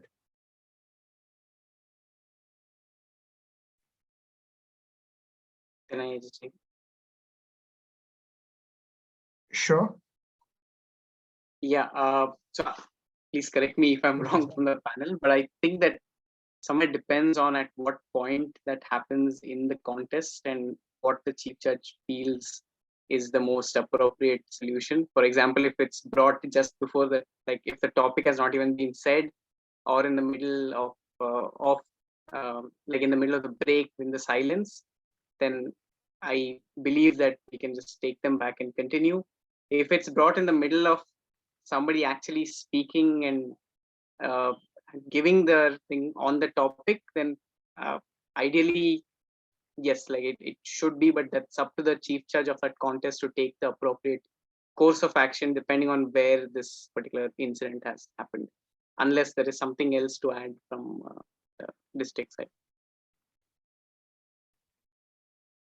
Yeah, absolutely. I mean, the situation will be evaluated by the chief judge with the help of other role players, and definitely a decision will be taken. But however, if in the case where it is something like overhearing the speech or it is actually violated the rules, then definitely that contest has to be repeated.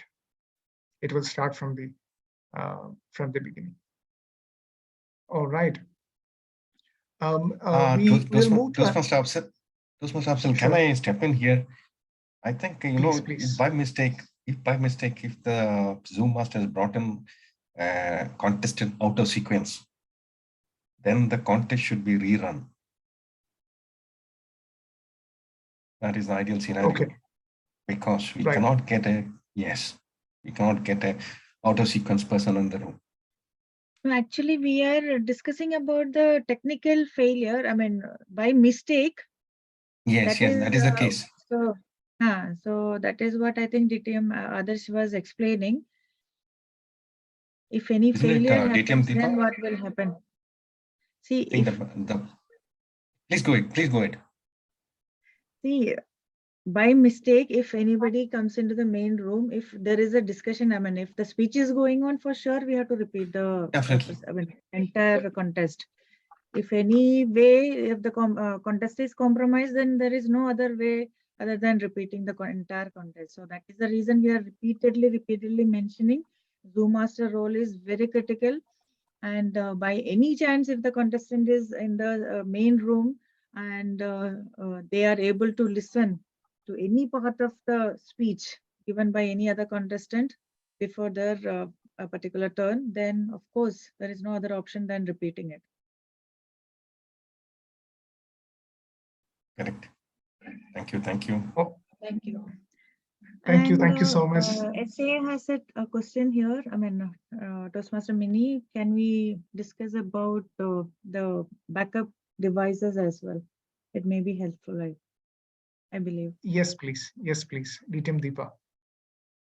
I mean, there is a question how we can. So yes, my question Mini, please go was, my question was, are the contestants allowed to use backup devices? And if yes, what are the conditions? If no, we can have a clarity on that. Yeah, if I can answer, see, it's better we keep the backup devices ready with the link aside and then attend the contest, participate in the contest. And if any technical glitches happens, then that particular moment, immediately switch over to the second device and then start participating again. So in that 2-minute condition we will be able to satisfy that 2-minute condition. And if you are connecting the same device with the same network, that is consuming the bandwidth, of course. So, and then we are taxing the Zoom master with an extra device. We have to walk along with that device to the breakout room and then take it back to the main room. That is an extra thing. And for evaluation table topics, there is no chance of coming back at any cost. So what is the point in having an extra, putting extra burden on the Zoom master? See, what we are discussing over here is all best practices at this moment, I believe, especially on the online scenarios, technical glitches. And in our situation, mostly we don't have a chance, because if we are properly connecting to the proper network with 5G connection at this moment, we are not that much facing the technical glitches. But in case if something goes wrong, of course, these backup devices and backup setups are very important. That's what our division directors were repeatedly mentioning over here. So let's hope for the best. And the contest organizer can decide, as DTM Sharon was clearly mentioning, contest organizers can decide, but we are trying to put everything together to have the same kind of, procedures followed by everyone in the district at club level, area level, division level and DTAC level if possible. But based on the scenario, based on case-to-case scenarios, we can decide, contest organizer can decide for the best possible option.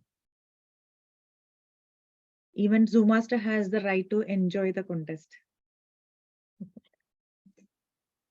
One more question, if you have the time. In case of randomizer, using the randomizer, there are different practices. Some contests, some clubs or areas, they use multiple, that is 2-3 times run. Some of them do 1. So is there any guideline that we can provide to the audience that they should use 1 or 2 or 3, or it is their choice? I personally feel like it's the choice of that organizer. What best practice is, when you're running it, you can tell the contestants after the third run, whatever is there is the final order. And as I mentioned in the PPT as well, just a note for the audience is, please avoid any number or TM or thing when you're putting the contestant names, because that sometimes, when even after the third run, it sometimes messes up with the algorithm there. So that's one suggestion.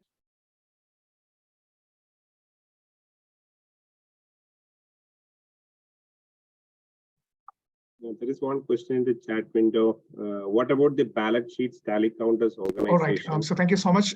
Before winding up the Q&A session, yeah, exactly. We got a questions like who need to arrange the ballots and the tally counter sheet, whether it's a chief judge or the contest chair. So the answer to the question is, the forms can be arranged by the contest organizer, and the sheets, these sheets, the ballot sheet and tally counter sheets, to be managed by the chief judge. So chief judge will be in touch with the respective judges, and he will be managing this collection as well as distribution. And also there is one more sheet, which is judges eligibility. This also to be signed and get it done by the chief judge. But all the arrangement needs to be carried out by the organizer. Hope I am correct. Right.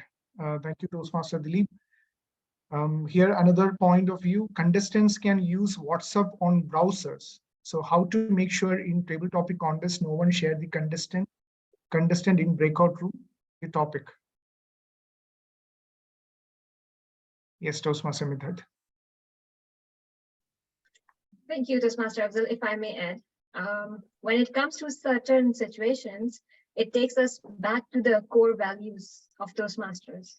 And one of them is integrity.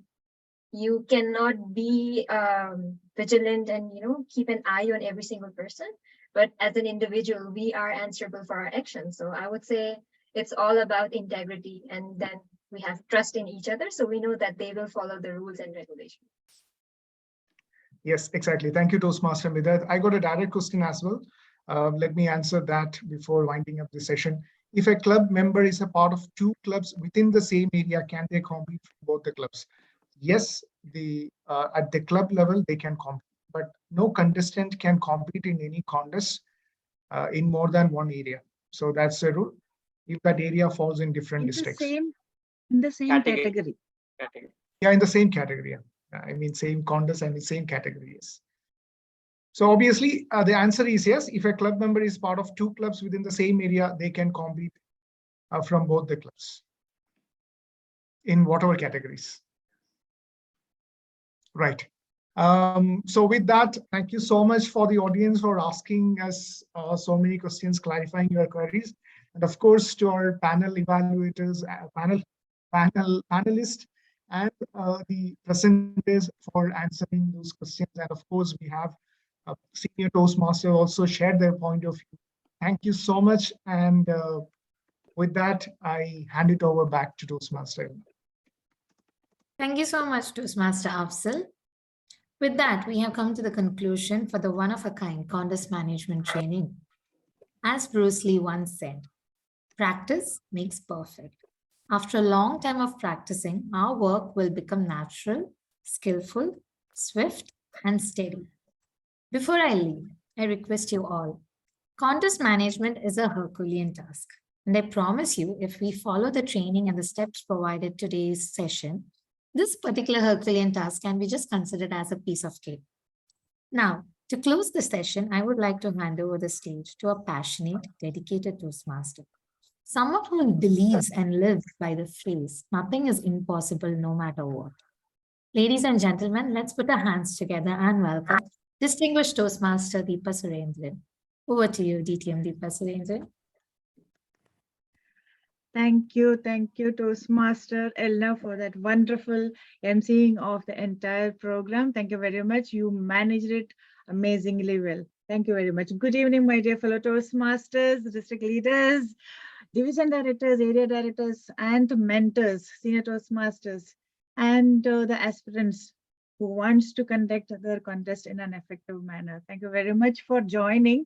And my job is here to thank all of you for attending and making this program a successful one. We'll be uploading this particular recording on YouTube. And if anybody missed this particular opportunity to participate and ask questions, they can, of course, go back to our District 105 YouTube channel and watch again and learn again.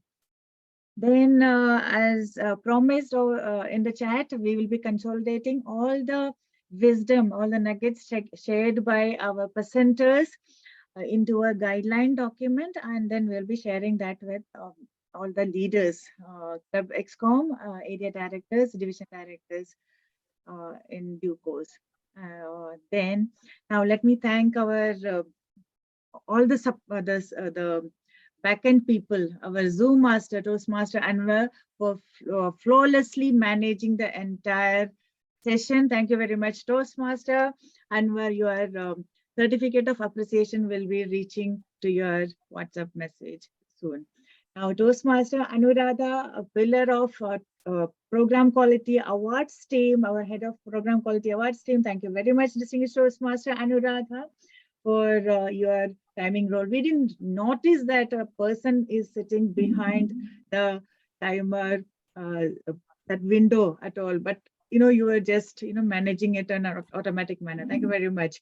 Toastmaster Inesio and Toastmaster Elna. Toastmaster Inesio was our essay today, and he was the pillar of he was managing the entire contest management session from the beginning. He conducted each and every presenters. He managed all the dropouts, and he created the beautiful flyer. Now, normally, Elna used to create all the flyers, but this time it was Toastmaster Inesio who made, who actually put every presenter's photo on the flyer. That was really amazing. Thank you very much. He had to, leave by 4:30 for some other function, but he managed everything. Even the certificates are ready with me because of him. Thank you very much, Toastmaster Inesio and Elna. Thank you very much for all the support from beginning. I know you had a very tough, really busy week, but still you managed the entire session and the organizing part. Very well done. Now it is the turn for all our presenters from Distinguished Toastmaster Sharon, our IPD-LD, Immediate Past Division L Director, the Best Division Director Award winner. Thank you very much. And, let me just mention, she had an emergency and she is traveling in 2 hours time, but still we stick to her word that, she will be presenting the most important part of an contest, the contest organizers presentation. Thank you very much, Sharon. And I'm sure all of you will have that particular document, what she created with you while you are preparing for the contest. Thank you. Now, our division directors, Mini, Rahana, Adarsh, and Afzal, as part of the, he was a moderator. Midat, thank you very much. And our area director, Rauf, also pitched in because one of the division directors couldn't make it because she was traveling.